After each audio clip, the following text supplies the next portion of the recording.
how to scan your QR code on Likee app. Hi guys, in this video I will show you how to scan your QR code on your Likee app easy and quick.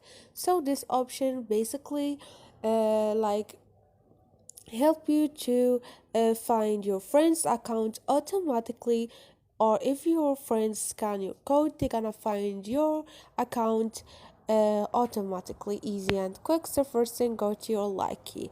Now all you need to do is click on friends at the bottom beside the camera icon, and here you're gonna find some options, which is connect, contact, and your QR code, and scan to add.